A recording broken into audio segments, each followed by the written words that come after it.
Okay, next I want to talk about sound effects. So think about the sound effect you might want for your game, and I'm going to show you two different ways that you can make a sound effect. First is using Beepbox, and second is using the online voice recorder. So I already have Beepbox open. The first thing I'm going to do is just shorten this all the way down to the shortest amount. And in fact, at this point, depending on how long you want your sound effect, you will probably want to edit, change song length, and I'm just going to put this all the way down at 1. There we go. Okay. And now I just have this single bar to work with for a very short sound effect. And I can do something like that. It's a little boing kind of sound. And for this, it's going to want to play the whole bar, but I just have a single note. You could have your sound effect kind of be more in the middle. So let me drag this. Nope. Delete it. I'll make it kind of in the middle-ish. There we go. Boing. And if I wanted to speed that up, I could make it shorter. Come on. So there's a little boing sound. Okay. And you could duplicate it to different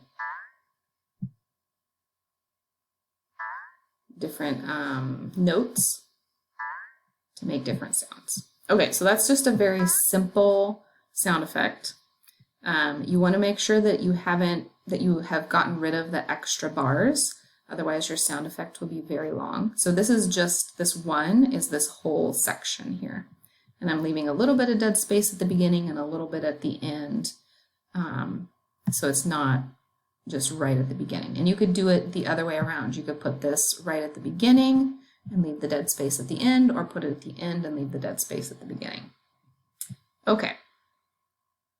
I'm going to go ahead and, File, Export, give it a name, boing, and then say Export. And you may or may not have to click Save depending on how it works on your Chromebook. Okay, and then you would upload that as your sound effect to the Canvas assignment. The other way you can make sound effects is using this online voice recorder. And it's really pretty self-explanatory to use, but I'll just show you real quick. I am going to click the button. I'm going to talk and record my sound effects. So I'm going to do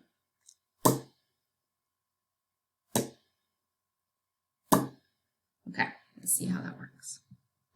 So obviously I was talking while it was recording, so if I play it back, I'm going to talk and record my sound effects. So I'm going to do okay, so I would pick my best one of these and just shorten this. Let's say I think the first one is the best, so I'll just shorten this up so that I'm clipping off the rest of this. I'll play it. Sounds good. If I was like, I have to do that over again, you can click this X, but I like it, and the X will just bring you back to the other screen and let you start over. I'm going to go ahead and click Save. So notice that this saves as an MP3, and our game engine Godot takes sounds that are either WAV, wave, or OGG, not MP3. So I'm going to go ahead and save this, but then I have to do an additional step in order for it to be ready for Godot, and you need to do this in order to be able to turn it in. So I'm going to click Audio Converter up here, and the link is also here.